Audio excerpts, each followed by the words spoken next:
Shalom, peuple de Dieu dans le Seigneur, nous bénissons précieusement le nom puissant de notre Seigneur Jésus-Christ. Moi qui vous parle, je m'appelle Christopher Montical. Si je me tiens devant vous, je me laisse vous parler de la part du Seigneur Jésus-Christ en quelques minutes. Je vais vous dire que vous qui vous conformez à ce siècle, l'Éternel ne prend pas plaisir à ce siècle. L'apôtre Paul dit: ne vous conformez pas au siècle présent, mais soyez transformés par le renouvellement de l'intelligence, afin que vous discerniez quelle est la volonté de Dieu, ce qui est bon et agréable et parfait. La pensée de Dieu pour nous cet après-midi est que nous puissions nous conformer à la pensée de l'Esprit. Dieu veut que nous puissions focaliser nos pensées sur lui. Dieu veut que nous puissions tourner nos regards sur lui. Et en cette nouvelle année, en cette période, en cette ère de la grâce, j'aimerais dire à toute personne que vous devez vous conformer au Saint-Esprit. Vous devez vous conformer à la pensée de Dieu. Celui qui se conforme à la pensée du Saint-Esprit, c'est celui qui a invité Dieu dans sa vie. C'est celui qui donne sa vie à Christ. C'est celui qui place sa confiance au Seigneur. J'aimerais dire à quelqu'un que tout ce que nous pouvons traverser, nous devons mettre en tête une chose, que Dieu est toujours avec nous, il nous soutient, il prend toujours soin de nous, il veille sur nous. Il ne permet pas que quelque chose de mal puisse nous arriver. Chaque jour, Dieu veut que nous puissions tourner nos regards vers lui. C'est pourquoi la parole de Dieu nous dit dans le livre de Psaume, chapitre 34, il dit: lorsque nous tournons vers lui les regards, nous sommes rayonnants de joie et nos visages ne se couvrent pas de honte. Ça veut dire que celui qui place sa confiance au Seigneur, celui qui tourne son regard vers le Seigneur, ne sera pas déçu. Les circonstances ne peuvent pas l'abattre. Mais celui qui fixe son regard vers le Seigneur est joyeux. Et celui qui vit abondamment et vit l'abondance en Jésus-Christ. Tout ce que nous pouvons faire, mettons en tête que Dieu veut que nous puissions focaliser nos pensées sur lui. Dieu veut que nous puissions placer notre confiance en lui. Parce que celui qui place sa confiance en l'homme sera déçu. Parce que la parole de Dieu dit que maudit soit celui qui se confie en l'homme. Dieu veut que nous puissions placer notre confiance en lui. Quel que soit tout ce que nous pouvons rencontrer, plaçons notre confiance au Seigneur. Parfois, certaines épreuves que nous traversons dans nos vies viennent pour révéler la gloire de Dieu, viennent pour susciter en Jésus-Christ, viennent pour susciter en nous la bénédiction du Seigneur, viennent pour susciter en nous la grandeur, la splendeur de Dieu, les merveilles de Dieu. Si tu traverses des moments difficiles, j'aimerais te dire que habitue-toi à ces épreuves, habitue-toi à ces difficultés. Sache qu'un jour ces difficultés changeront en verger. Comme il dit dans sa parole, que les déserts se changent en verger. Ça veut dire que si tu as passé des moments difficiles dans ta vie, tu as passé des moments sombres dans ta vie, tu as passé des moments de turbulence dans ta vie, sache qu'un jour l'Éternel va te visiter. Sache qu'un jour l'Éternel va changer ton épreuve en joie. Tout ce que tu peux traverser, tout ce que tu peux rencontrer dans ta vie, n'abandonne pas, ne baisse pas les bras. Continue, persévère, parce que la marche avec le Seigneur n'est pas facile. La marche avec le Seigneur est toujours difficile. Seul celui qui marche avec le Saint-Esprit a la possibilité de pouvoir marcher correctement dans ses voies. C'est pourquoi il nous a été donné le Saint-Esprit dans notre vie, pour que le Saint-Esprit nous conduise. Il est là, il est appelé le conducteur, il est appelé le consolateur.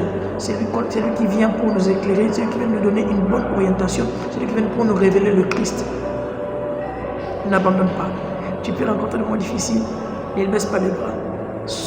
Prends toujours courage, fortifie-toi, avance. Ce n'est pas facile, mais avance. Quand tu sens que les gens te rejettent, avance. Ne regarde pas tout ce que tu peux traverser. Ne regarde pas tout ce que tu peux rencontrer dans ta vie. Mais j'aimerais te dire, fixe ta pensée sur le Seigneur. Lorsque tu fixes ta pensée sur le Seigneur, tu as moins de chances à être déçu. Tu as moins de chances à recevoir la déception venant des hommes. Mais quand tu fixes ta confiance vers les hommes, c'est par là que la colère de l'Éternel s'enflamme sur toi, parce que tu seras maudit.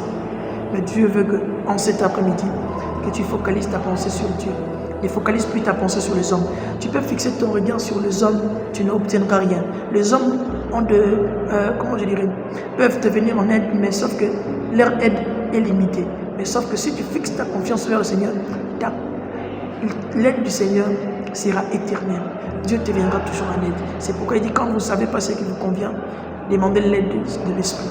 Le Saint-Esprit, lui, a la possibilité de te venir en aide plus que même un homme. Mais l'homme, quand tu places ta confiance à un homme, sache qu'il y aura toujours des moments de déception. Quand toujours des moments où tu vas pleurer, il y aura toujours des moments où tu vas gérer il y a des moments où tu seras plus content. Mais lorsque tu fixes ta confiance sur le Seigneur, garde-toi et il t'affermira. Soigne juste ta marche, soigne juste ta relation avec lui, répare s'il le faut, sois en paix avec le Seigneur et tu vivras pleinement la vie de Dieu. Dieu veut te faire du bien, Dieu veut te visiter en cette nouvelle année, Dieu veut te visiter en ce nouveau mois de septembre, Dieu veut te faire du bien.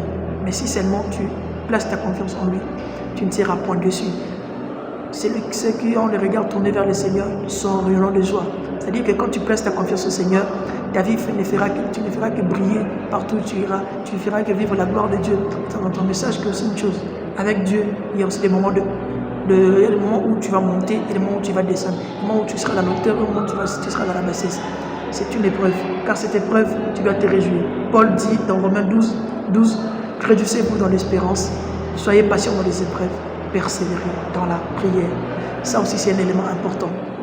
Beaucoup d'enfants de Dieu ont du mal à pouvoir prier quand ils passent des moments difficiles. Beaucoup d'enfants de Dieu ont négligé la vie des prières. Or que la vie des prières est une vie qui nous garde en Jésus-Christ. La vie des prières est une vie qui fait en sorte que nous soyons toujours en forme spirituellement, que notre santé spirituelle soit toujours efficace. Parce que la vie des prières te garde, te protège de toutes les épreuves, de toutes les difficultés que tu peux rencontrer. Quel que soit tout ce que tu peux rencontrer, persévère dans la prière. Les épreuves, quand elles arrivent, certaines épreuves n'arrivent pas de manière à nous tuer, à nous détruire, mais elles arrivent de manière à prouver, à révéler en nous la gloire de Dieu. Dieu se révèle à nous, Dieu se révèle pour nous faire du bien. Lorsqu'il nous fait du bien, c'est pour que nous puissions témoigner. Dieu t'appelle à témoigner. Lorsque tu te conformes à la pensée de Dieu, sache que quand il te fait du bien, souviens-toi que tu dois toujours témoigner la gloire de Dieu. Tu dois toujours témoigner les bienfaits de Dieu. C'est pourquoi David pouvait dire, on âme loue l'Éternel et n'oublie aucun de ses bienfaits. Ça veut dire que David était reconnaissant. David reconnaissait tout ce que Dieu faisait dans sa vie. Il appréciait et il louait et il rendait grâce. Toi aussi, quand tu passes des moments difficiles, rends grâce à Dieu. C'est pourquoi il a dit, réjouissez-vous. C'est une manière pour vous dire que rends grâce à Dieu quand tu traverses des moments difficiles. Quand tu traverses des moments de turbulence, pense que tu as un Dieu qui est à côté de toi, qui te soutient et qui veille sur toi. Il ne permet pas que tu traverses toujours des moments difficiles parce qu'il a dit qu'un peuple qui marchait dans les ténèbres, un jour a vu la lumière. C'est pour dire que toi qui vivais un jour dans l'ignorance, toi un jour qui vivais des moments difficiles, mais un jour Dieu te fera vivre sa lumière. Un jour la lumière de Dieu resplendira dans ta vie et tu changeras ton mental, tu changeras ton système de pensée. Une fois de plus, que Dieu te bénisse abondamment. Confie-toi au Seigneur. Conforme ta pensée au Seigneur. N'oublie pas, ne te conforme pas au siècle présent, mais sois plutôt transformé par le renouvellement de l'intelligence, c'est-à-dire et un nouvel état d'esprit et un nouveau mental, afin que tu puisses vivre la promesse de Dieu en ce nouveau mois. Une fois de plus, je rends encore grâce à Dieu. Un an de plus dans ma vie. Aujourd'hui, c'est une bénédiction que le Seigneur m'a accordée encore. Sa faveur, sa bénédiction. Merci.